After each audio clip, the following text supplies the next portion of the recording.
Vous êtes la bienvenue, mesdames et messieurs, sur DBS Télévision dans les échos du monde. À Hong Kong, 9 militants pro-démocratie ont été condamnés le jeudi 31 mars 2021 par le tribunal de district de Hong Kong pour organisation et participation à un rassemblement illégal lors de manifestations monstres en 2019.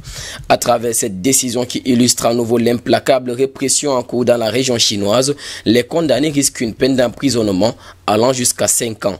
Parmi les 9, on retrouve certaines personnalités les plus respectées de la lutte pour les libertés dans l'ex-colonie britannique, souvent des apôtres de la non-violence qui sont mobilisés depuis des décennies pour l'instauration à Hong Kong d'un véritable suffrage universel.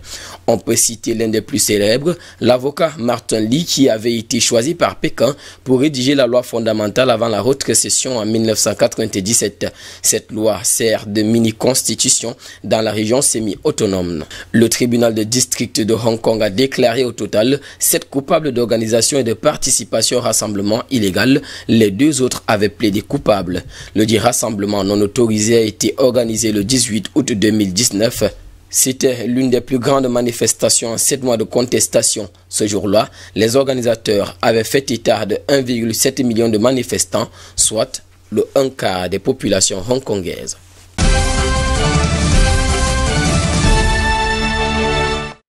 Aux États-Unis, 2000 milliards de dollars, c'est la somme que voudrait investir le 46e président américain Joe Biden pour réhabiliter les infrastructures vieillissantes dans le pays. Dans ce projet, il compte miser sur les énergies renouvelables. C'est du moins l'objectif du grand plan qu'il a dévoilé le mercredi 31 mars 2021. Dans ce plan, on retient également que Joe Biden veut créer des millions d'emplois, tenir tête à la Chine et lutter contre le changement climatique. Mais il faut noter que les investissements massifs envisagés par le président américain devront passer par des hausses d'impôts, une situation qui déplaît à l'opposition. Une bataille serait donc en vue au Congrès car le plan de président prévoit en particulier d'injecter 620 milliards de dollars dans le transport, permettant de moderniser plus de 32 000 km de routes et autoroutes et de réparer quelques 10 000 points à travers les États-Unis. Ce qui intervient peu après l'adoption par le Congrès d'un plan de relance centré sur la pandémie de Covid-19, chiffré à près de 2 000 milliards de dollars également.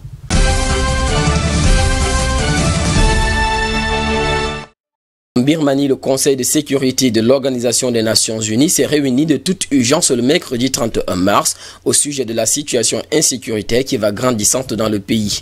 Face aux répétitions d'actes de répression violente faites par l'armée sur les civils depuis le coup d'État du 1er février, l'émissaire des Nations Unies pour la Birmanie a prévenu qu'un bain de sang était imminent.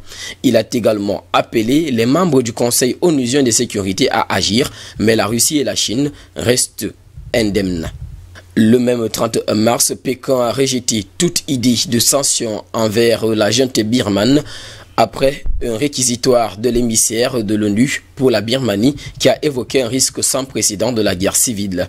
Lors d'une réunion d'urgence du Conseil de sécurité, l'ambassadeur chinois à l'ONU, Zhang Jun, a déclaré que des sanctions contre les militaires birmanes qui ont renversé Aung San Suu Kyi du pouvoir lors du putsch du 1er février ne feraient qu'aggraver la situation.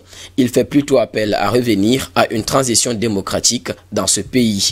La Russie, pour sa part, entend de renforcer les forces de sécurité birmanes.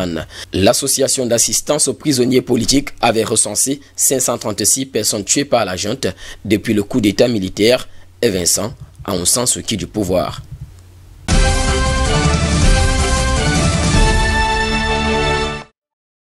En Biélorussie, après plusieurs tentatives d'appel à manifester, l'opposante biélorusse Svetlana Tikhanovskaya tente d'amener Alexandre Loukachenko à table pour un dialogue. En l'espace de 2 semaines, environ 760 000 personnes se sont exprimées sur la plateforme mise en place par l'ex-candidate à la présidentielle d'août 2020, aujourd'hui en exil en Lituanie, en faveur des négociations avec le pouvoir d'Alexandre Loukachenko. Le parti de l'opposition espère parvenir à cet objectif en mai prochain et selon elle, le but serait de trouver une issue pacifique à la crise ainsi que de faire libérer des centaines de prisonniers politiques. À en croire Svetlana Tikhanovskaya, l'Union européenne, les États-Unis et de nombreuses organisations internationales se disent prêtes à aider à organiser ce dialogue. Elle soutient également que plusieurs pays se seraient même proposés de jouer les intermédiaires.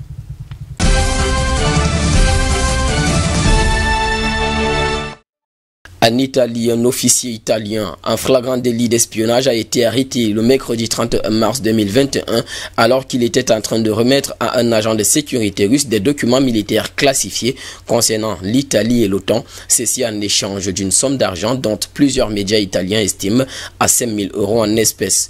Au même jour de mercredi, le ministère italien des Affaires étrangères a convoqué l'ambassadeur de Russie à Rome. Selon le chef de la diplomatie italienne, Luigi Di Maio, il a été transmis aux diplomates russes la ferme protestation du gouvernement italien. 2 fonctionnaires russes impliqués dans l'affaire ont été expulsés, mais l'ambassadeur russe, de son côté, a regretté cette décision. Si l'OTAN s'est refusé à tout commentaire, le ministre britannique des Affaires étrangères Dominic Raab s'est dit solidaire de l'Italie et a dénoncé les activités malveillantes et déstabilisatrices de la Russie qui visent à miner notre allié au sein de l'OTAN, a-t-il déclaré. Martelons que cette affaire survient dans un contexte de tension diplomatique entre la Russie et l'Europe du fait de l'emprisonnement de l'opposant russe Alexei Navalny et de plusieurs autres affaires d'espionnage. Ces derniers mois, la Bulgarie, les Pays-Bas et l'Autriche, sans oublier la France et la République tchèque, dont plusieurs diplomates accusés d'espionnage au profit de la Russie ont été expulsés. D'après le porte-parole du Kremlin, Dmitry Peskov, la présidence russe ne disposait d'aucune information sur les causes et les circonstances de cette affaire.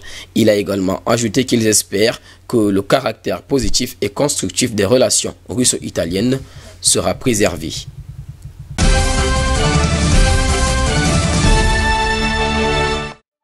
À présent en Russie, l'opposant russe Alexei Navalny a annoncé ce mercredi 31 mars qu'il a débuté une grève de la faim pour protester contre ses conditions d'incarcération. Sur les réseaux sociaux, il a écrit, je cite, « Au lieu d'une assistance médicale, je suis torturé par privation de sommeil. Il me réveille 8 fois par nuit. » Il se plaint également de graves douleurs au dos et aux jambes, réclamant en vain de voir un médecin. Selon Alexei Navalny, l'administration refuse de lui donner des livres à part la Bible et aurait fait en sorte que les autres détenus ne nettoient pas autour de son lit. Dans le même temps, l'ennemi numéro 1 du Kremlin avait qualifié la colonie de Pokrov, où il est incarcéré, de camp de concentration.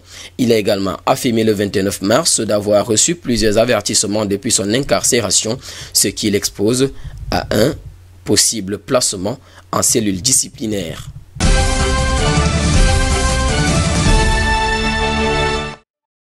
Au Brésil, le pays a battu ce mercredi 31 mars une nouvelle fois son record de décès quotidien du coronavirus avec plus de 66 000 morts. Ce mois de mars a été le plus meurtrier dans ce pays d'Amérique latine depuis le début de la pandémie, bien qu'aucun élément n'indique que ce mois d'avril ne sera pas pire. Dans le pays, la campagne de vaccination n'avance pas et le président d'extrême droite continue de contredire les consignes sanitaires. Le record actuel est 2 fois plus que celui du mois de juillet 2020 qui a causé de nombreuses pertes en vies humaines. Selon les données publiées en soirée mercredi 31 mars par le ministère de la Santé, 66 573 personnes ont succombé au Covid-19 au total, soit 102% de plus que les 32 881 victimes de juillet l'an dernier dans le grand pays latino-américain. Après l'ex-coordinateur du comité scientifique formé par les États du Nord-Est contre la pandémie, Miguel Nicolelis, nous n'avons jamais vu dans l'histoire du Brésil un seul événement tuer autant de gens en 30 jours, a-t-il mentionné. Au seul jour du mercredi, un nouveau record a été déploré avec 3 869 décès. Dans le pays, au moins 230 malades confirmés ou suspectés du coronavirus sont morts en mars faute d'avoir trouvé un lit en soins intensifs dans la conurbation de Sao Paulo, capitale de l'État le plus riche du pays. Mercredi, le Brésil a autorisé en urgence l'utilisation du vaccin Janssen, Johnson & Johnson, le 4e après Pfizer, mais dont les doses ne sont pas attendues avant août. Depuis le début de la crise, le président Jair Bolsonaro a procédé à 4 changements du ministre de la Santé. Récemment, il a effectué un remaniement de son gouvernement, ceci en espérant de faire face à cette pandémie dont le Brésil est le second pays au monde le plus endeuillé après les États-Unis. Mesdames et messieurs, c'est ici que nous mettons terme à cette édition des Échos du Monde sur DBS Télévision en compagnie de nos programmes. Nous vous souhaitons de passer une agréable soirée.